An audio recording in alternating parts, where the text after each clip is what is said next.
Det har alltid funnits någonting som har dragit mig in i liksom skiten, om jag får säga så. Alltså in i det obekväma. Så fort det blir liksom äckligt så har jag liksom... Jag ska skrapa på ytan och jag ska ner i grottan liksom. Det har alltid varit ett tema sedan jag var liten liksom. Alltså hela livet har man gått runt och sökt. Just det här. Det var man var hemma liksom. Det här var svaret på det.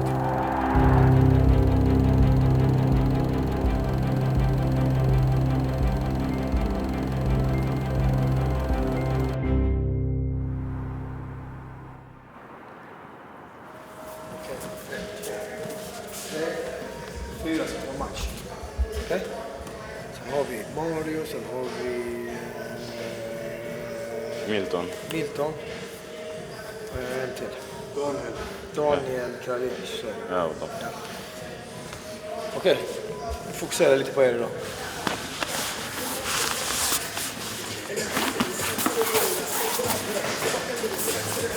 Nästa helg är det dags. 7 pers som är anmälda för tävling.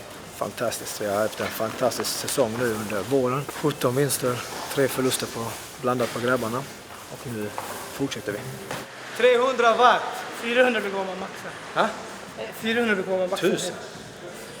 Min max är 1000. Då ska det är 800. Min Nej, max men är 800. Ja, Max en gång. Watt, vi jobbar på watt här. Folk undrar hur man ställer in motstånd. Det finns inget motstånd. Maxa. Vad är det nu? Det där är 1000. Vad är det? Varför blev 400 800? Helt plötsligt. Men jag blev bättre sen jag kom till Redline. Det är det jag snackar. Maskin! Watt är watt. Räkna bara till 1 hela tiden. 1. En gång. En spark. En clinch. En burpee. Tänk inte på tid eller någonting. Stäng av huvudet. Okej? Go!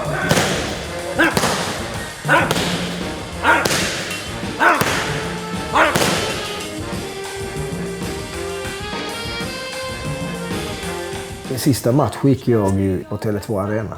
Och efter den matchen så bestämde jag mig för att pensionera mig. För att jag hade liksom en längre period av skador och mycket trauma mot huvudet då. Så att det höll inte helt enkelt. This might have been the last time we saw Akira Corassani fight in any kind of fight. Och sen efter ett tag så blev jag kontaktad då av mina kollegor idag. Att starta igång en ny klubb. En kampforskning. Och den vägen har det varit.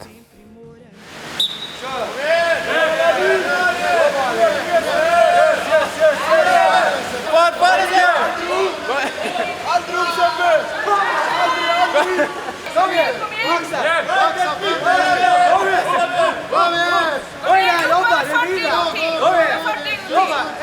igen! Come up! Puss! Let's go! Ni är hemska människor. Jag trodde jag skulle köra inte vatten. Det blev 1 minut. All right, vi ställer upp. Så ska jag köra 30 gånger. Okej grabbar, mycket bra jobbat. Oss.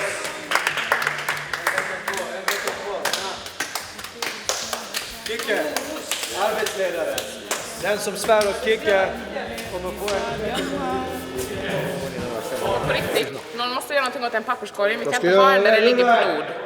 Man kan inte slänga den över på en avskal. Det var så här sen i morse. Jag sa ju, det är mycket blod här. Akta. Ta bort det. Det är klart.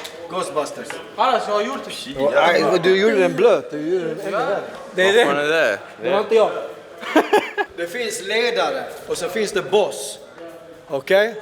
Det fanns en tid där generalen gick ut i krig med sina soldater.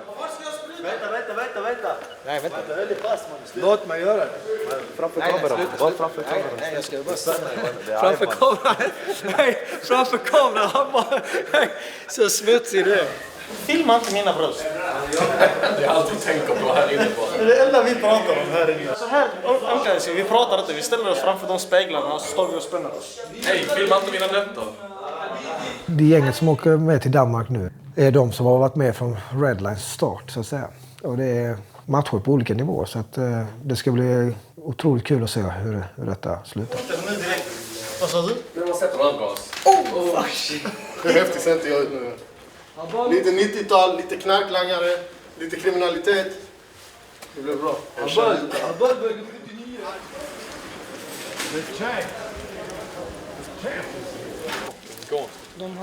Men de här är samma. De här är skitgoda, jag brukar köpa dem och så finns det med mango också. Ja, så jag ska hugga så. Första amatörmatchen kommer bli skitfett. Riktigt taggad. Jag har gått lite thai-matcher, typ 8-9 stycken. Och mycket grappling-matcher också. Gått 5 shoot-fighting-matcher tror jag.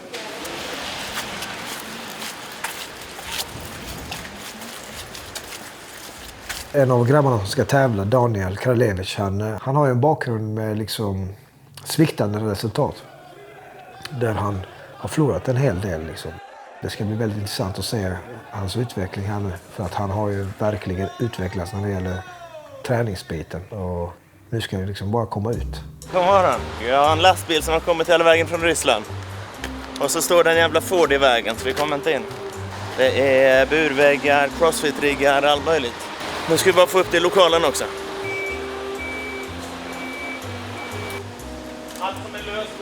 Jo, men nu med Redline så har det tagit fart och vi har dessutom fått tillgång till väldigt stora lokaler som kommer öppna för massa nya möjligheter och ännu mer folk på mattorna.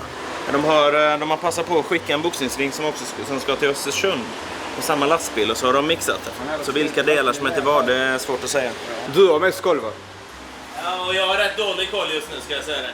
Det viktiga med en förening är också att ha liksom folk, eldsjälar och bra folk som vill vara med och driva saker framåt och hitta på roliga saker. Akira sa det själv. Jag ska snart skicka hem dig för du får inte arbeta så enkelt som en crew. Dagen innan match. Nej. Tänk så får jag få en... Kolla. Tänk så ska du ha ryggen. Skada inte ryggen. Ja. Simpla grejer. Vem ska tävla imorgon på riktigt? Daniel? Ah! Daniel Gulbichov. Ja, sen? Och Milton. Hur många är ni? Nej. Hur många är ni som ska tävla? 4? 6. Ja, det är du, Daniel Milton. Ali och Sergio. Vem Ali? Ali Jasbek. Aha, Ali Farah. Han är skadad sig. Macho man.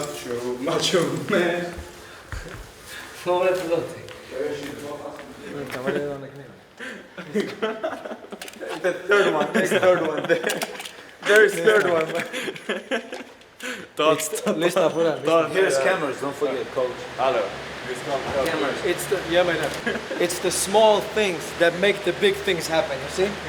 It's in the detail. Kolla, uff. Very good. Säg till mig nu. Azeri style. Låt den inte säga nu. Lite mer. Nej. Man får gå with the flow lite. Kicke, gör en sån Hadouken därifrån. Jag måste dra hit en sån här bit, Kicke.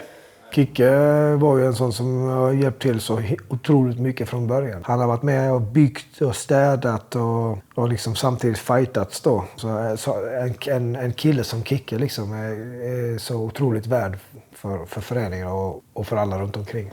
En sån man är väldigt tacksam för liksom. Så att han är en klippa. Kasta in det där sen så ska du kasta in lite tigrar och sånt. Så ska du få brottas med tigrarna. Kommer du ut levande så blir det bra. Då kan vi fortsätta träna. Krävs fortfarande träning. Där ja. Klart för idag, sen punkt slut. Så drar vi. Ingenting är klart. Ja, man måste ljuga lite i en film, eller hur? Allting som går snett.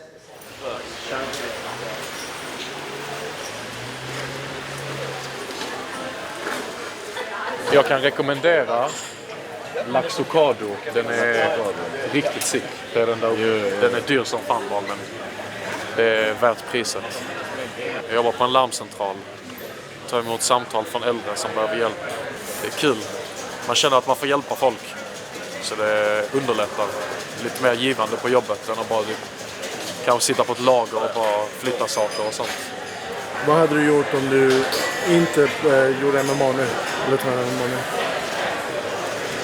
Jag hade antagligen pluggat vidare på Malmö högskola till någonting jag inte hade velat. Du hade väl velat göra någonting istället för... Jag hade bara varit tvungen att hitta det först, men det är det som är det svåra.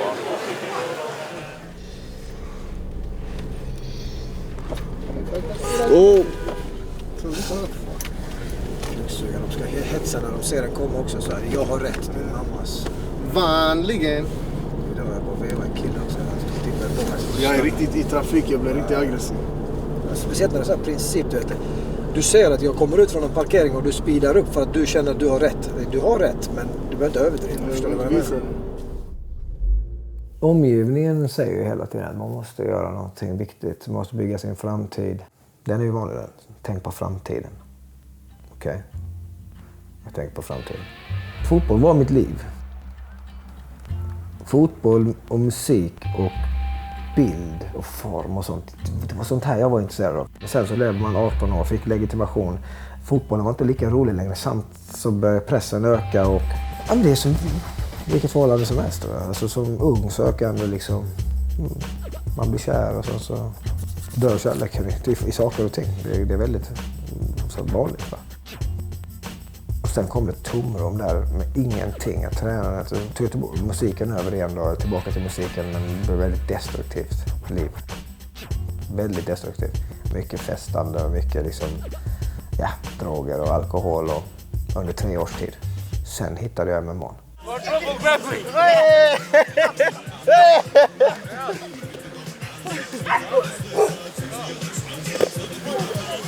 Nu är det terminsavslutning för oss idag.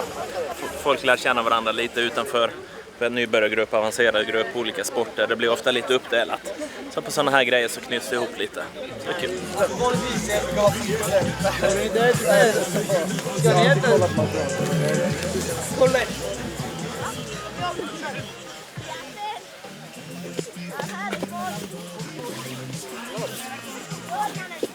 Jag brottades med en kille och han landade på mitt knä och så small det.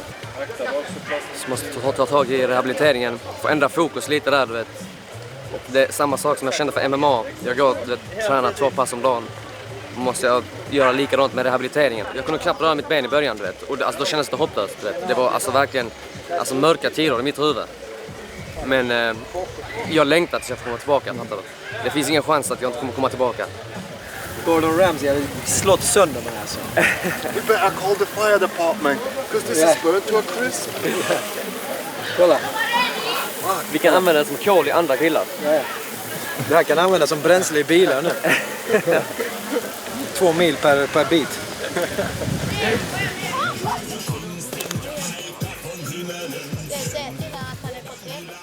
Det är skönt att vara ute och socialisera och umgås med folk och allting. Man får en känsla om man är en del av ett visst umgänge.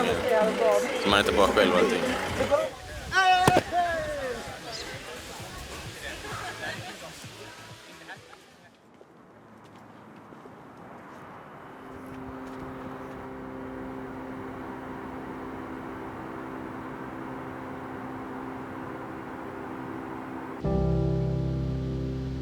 Det var just en specifik kväll liksom, där jag kommer ihåg det väldigt, väldigt tydligt. 22 år gammal, ilsken grabb liksom, precis blivit vuxen om man säger så. Understimulerad i vardagen var jag också, för att jag hade liksom hållit på med idrott jättemycket. Alltså, jag var väldigt sökande under den perioden, väldigt sökande. Jag satt ju av en slump liksom och bara kollade runt på internet på massa sjuka klipp och man var liksom nyfiken på liksom mer av de här mörkare grejerna. Så dök det upp ett klipp helt plötsligt. UFC, fighting, långt namn, ett klipp som jag laddade ner. När jag tryckte på play där så det var som en riktig käftsmäll som det var helt iskallt vatten över huvudet på mig. Jag visste inte så att sporten existerade. Så jag scrollade tillbaka. Tryckte på play. Jag tror jag satt och kollade på den videon hela natten. Om och igen. Ja, det var något som hände. Och då stoppade jag och så tänkte jag, vad fan är det jag just kollat på? Alla som ska gå match går i min bil. Nu kör vi grabbar! Yeah! Gött. Det är ju en rädsla. Det är ju folks största skräck att bli överfallna och bli sönderslagna. Hur klarar man det egentligen under den stressen liksom?